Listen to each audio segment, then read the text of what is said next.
three big stories that are out there. NBA returning, not sure that the microscope has ever been more substantially trained upon them. When you look at the hypocrisy in the league as they prepare to make an incredibly substantial social justice warrior statement, the silence on China continues to grow. The hypocrisy is insane. Speaking of hypocrisy, Joe Kelly gets 8 games for not even hitting a Houston Astros player, even though no Houston Astros player was actually suspended at all for the cheating scandal. Big swing and a miss there for Rob Manfred. And the ACC releases their plan for college football season, 10 conference games, plus potentially one more in-state game if that is able to happen. And Notre Dame will be joining the ACC for the season and playing 10 conference games. First year that Notre Dame will have been a member in the ACC a member of any conference since 1887, since they started playing college football in the first place. Going to bring in the crew. Of those three, which one stands out to you as being the most significant story? We spent a lot of time, I did, talking about them. To me, it's the NBA and China because the NBA's China relationship was blown up by a major ESPN story that came out yesterday afternoon. Now, I'm curious whether they'll talk about that story at all on ESPN television. But for many people, myself included, and I think many people who are listening to us right now, the idea that the NBA is, quote-unquote, a woke social justice warrior league, yet they are taking billions of dollars from China, is an inherent hypocrisy that the league has to address in some way. So I know I said which is the biggest story, but let's start there. Danny G, will you be thinking about that at all in the back of your mind as the NBA makes whatever statement they make to return their season? Well, it's going to be hard not to think about that, especially working on Outkick and hearing your many monologues about it. And not just that, but I hope that what happens prior to the game doesn't overshadow. I think it probably will. And I think it will at first, too. And my question is, will we recover from it? I mean, with baseball, you spent one morning talking about Mookie Betts and a little bit of it, and then it blew over pretty quickly. I don't know. This is a good question for you because I haven't watched the start of any baseball games to speak of. I mean, I watched last night's Dodgers-Astros game and everything else. But it's a small minority of the overall players that are making any kind of statement in baseball. And also, to be fair, like baseball made a big deal about how, like for the first game they had BLM on the mound and everything else. It doesn't really seem like there's any sort of integrated portion of the game now where that's really noticeable, right? I mean, if you're just turning on a baseball game, I think the most noticeable thing about a baseball game is how often they cut to shots of the crowd if there's nobody there. But you've watched more baseball than I have. It doesn't seem like the baseball players really want to get that involved in social justice because for the most part, I haven't seen any conversations about it. Well, and I think a lot of it has to do with the television networks who are covering the actual game. You don't see the national anthem before most baseball games. That's what I was going to say. They go right to the game. And baseball quickly transitioned to what was happening on the field. Even the announcers switched their attention to the rivalry between the Dodgers and the Astros most recently. So, yeah, you're right. We got to baseball, and now it's just about baseball. I'm wondering with the NBA, can that transition happen?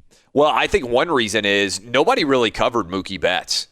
I think that baseball put out notice to their – I really believe this happened. I think baseball put out notice to their television partners and said, hey, we're going to make a statement on the opening Thursday night, cover it, and then if you guys turn this into a huge story, it's going to really hurt your ratings on television. You better just move on from it. And because I haven't heard, like Mookie Betts is a pretty big name guy to be kneeling, right? He's the biggest name athlete who's ever taken a knee before. And almost immediately there was no coverage of that story. And I don't think they're playing any of the national anthem before the start of games. You can tweet me and let me know. No, they're not. They're not, right, Roberto? No, usually that's just a big thing for like opening day where they right. You show the national anthem and stuff like that. I assume they're playing the national anthem in these stadiums before the games are played, which is a little bit strange without fans present at all. But the reason why I'm bringing this up is I wonder if after tonight's NBA games, which are going to be just crazy, like the start of Major League Baseball will, whether ESPN is going to start cutting out the national anthems. And so the only thing you'll see, I don't even know if they'll have player introductions, because player introduction seems ridiculous to me when there's no crowd there either. Like, we know who the players are. To me, why can't you just start the game when basically the players are walking out for the tip? Yeah. So I think that's intriguing. Dub, what do you think? Are you going to think about the hypocrisy when all the bells and whistles of the NBA season begin this evening? Yeah, I think Danny G put it best. It's hard not to when all these stories come out, especially the ESPN story. And I agree with that caller. My first reaction when I saw the ESPN story was I was pretty shocked that ESPN even did that story, considering their relationship with the NBA and the television rights and that deal that they have. So that was really maybe the first thing I thought of initially when I saw that story was, wow, I'm kind of just surprised that ESPN even ran with this story. I think they felt compelled to, honestly, after the Woj FU email. I wonder if they would have run the story if that didn't happen. I really do. And I'll be curious. To their credit, they dropped the story, meaning they released it. I'll be curious if they talk about it at all on any ESPN programming. Because the story, I mean, again, there is someone in there who says, like, basically the NBA's relationship with China, these basketball camps they run, it's like Nazi Germany. And I just think there are a lot of Americans, and we talked about this with Whitlock. Some people say, well, why do you care? And I care because China sent a virus around the world that they helped to try to cover up. It may have come out of a Chinese laboratory. And the coronavirus, which came out of China, is going to be more devastating to the American economy than anything Nazi Germany did to us in the 1930s or the 1940s. More people directly are impacted by the coronavirus and China's mishandling of it and potential creation of this strain from a laboratory in Wuhan. It still is unclear exactly where this virus came from or how it got out of China. There's a lot of intelligence evidence that suggests that it was being manipulated in some way in a Chinese laboratory and then got out. But the fact that China didn't stop the spread of this virus and that it's now spread all around the world, that, first of all, is more devastating to the American economy than anything Nazi Germany did to our economy. All right. Second, I can't stop thinking about the degree to which our social media is being used and manipulated by people in China, by people in Russia, by American enemies around the world to make us fight internally while China is kicking our ass, and we're not even aware that we're getting our ass kicked by China because we're so mad at each other in this country. And so I really think that part of my job is to point out when American sports are being used as propaganda and as points of division, and we are missing the larger issue here. I'm not old, at least I don't feel old, but I'm old enough to remember the Cold War with Russia. And right now we are in a Cold War with China, only it feels like China's the only ones that recognize this is going and dividing us, people, a lot to drive down and destroy American institutions, which makes us weaker, which allows China's influence around the globe to increase. And China right now, people always talk, and this is a big deal. People love to talk about being on the right side of history. That's a phrase that has gotten really popular. And frankly, it's a phrase that people who don't study history very often embrace. And you're talking to a guy who spent his life as a history, as someone who is obsessed with history, right?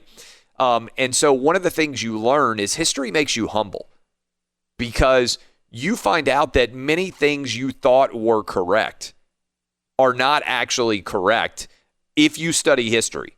It can take hundreds of years for, quote unquote, the right side of history to be revealed. But what it doesn't take any time at all to know is that being on the side of basic human rights is the right side of history. Being on the side of the First Amendment, of freedom of speech, of freedom of religion, being on the right side of women being able to choose how many kids they want to have. Those are all easy decisions to make to be on the right side of history. Right now, the NBA and its players, its coaches, its executives, they are choosing to be on the side of modern-day Nazis in China. They are ripping American institutions to the high heavens while simultaneously shutting up and dribbling for China.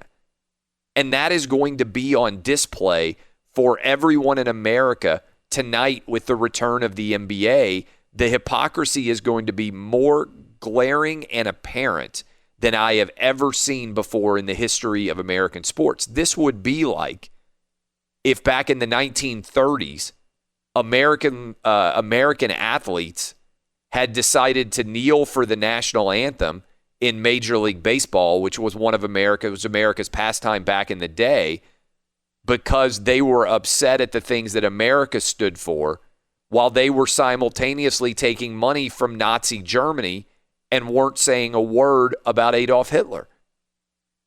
So you want to talk about the right side of history. NBA players are denigrating American institutions and values, which are unquestionably on the right side of history, and they aren't saying a word about modern-day Nazis in China. And I just sit here and I think to myself, how in the world are all these sports media members who claim that they want to cover the truth not actually speaking truth to power to NBA players and owners and executives? I mean, if Adam Silver had a spine at all, he would say, we are walking away from China because we reject the values that they represent right now in the world. Instead, Adam Silver said that the NBA had mutual respect for China.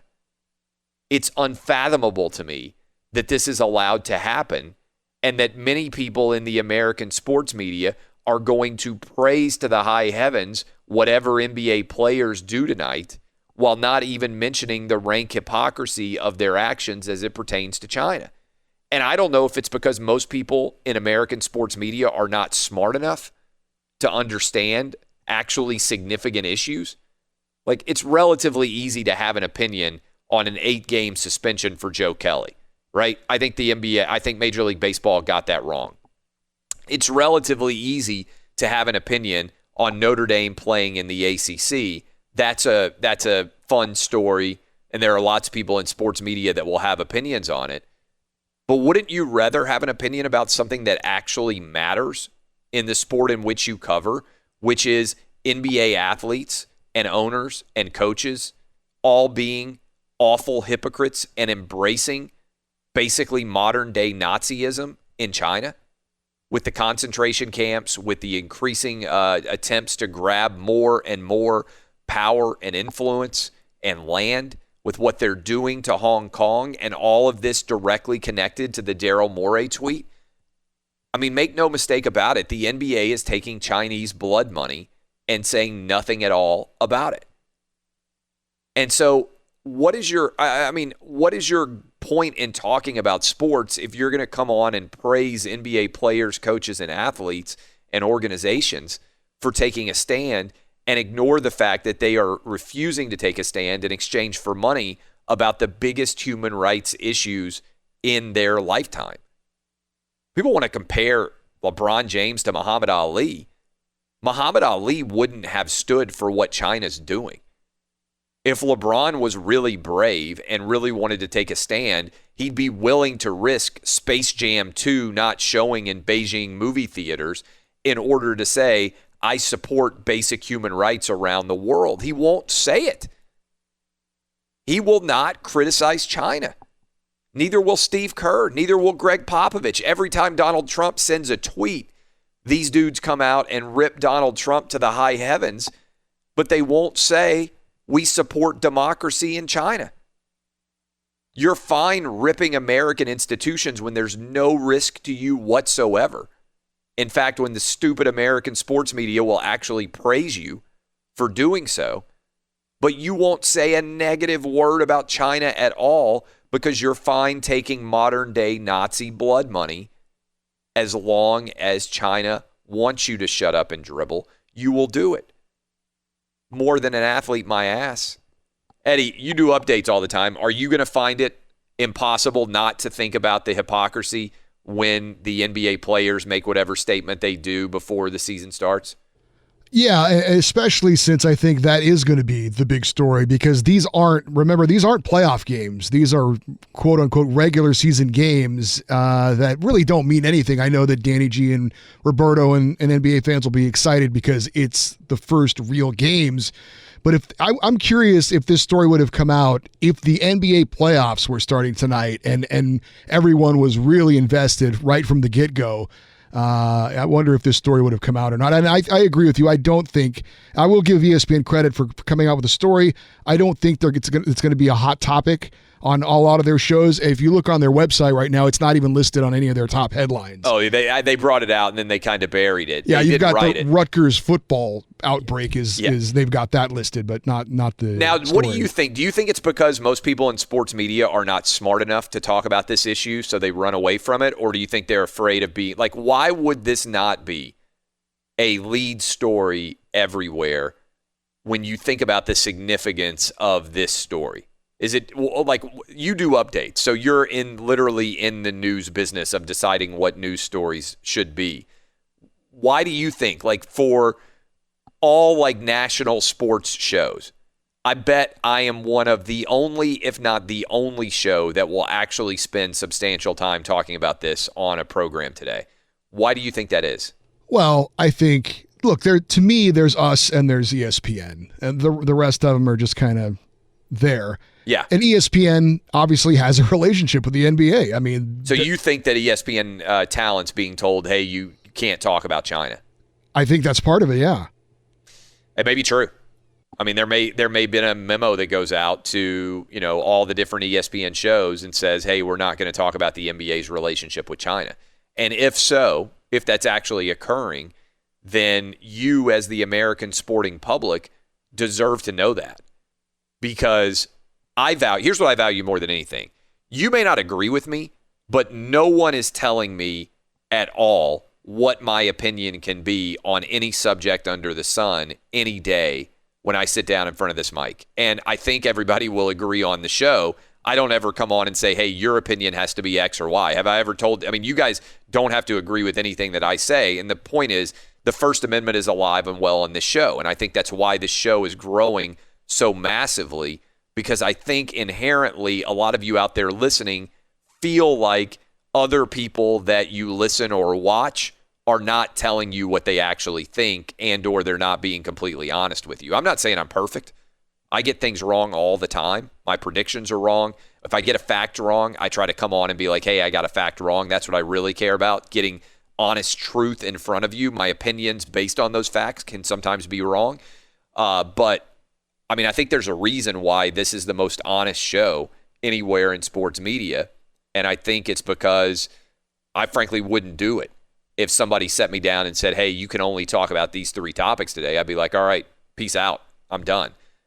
I mean, since I started this show, I said, I'll do it, but I have to have complete authority over every subject that we do every single day. And to their credit, Fox Sports Radio gave it to me. But I don't think there are very many people in my business who have that. And I think there are also a lot of people who are afraid in order to do it. Roberto, do you think, will this be in the back of your mind when all the NBA players are making their statements tonight, the fact that, hey, you're taking billions of dollars from modern-day Nazis and not saying a word about them, but you want to tear down American values and institutions? Honestly, man, I don't think I'll be thinking about it. Are you going to watch? I'm gonna watch, but then I'll probably be switching back and forth from the Lakers and Dodger game. I don't care about players' stance on social issues, and or what they stand or don't stand for. I don't care whether they're a player leans. I think that's actually the vast majority of fans. Yeah, I don't care your perspective. Yeah, I don't care whether a player leans left or right. I watch sports to enjoy the competition, and to watch hopefully my teams win and for the love I had for the game that I used to play. That's the reason why I watch sports. I think it's hard. I'm curious to see how they're going to cover it because it was impossible to watch the start of Major League Baseball without like 15 minutes of political statements being made.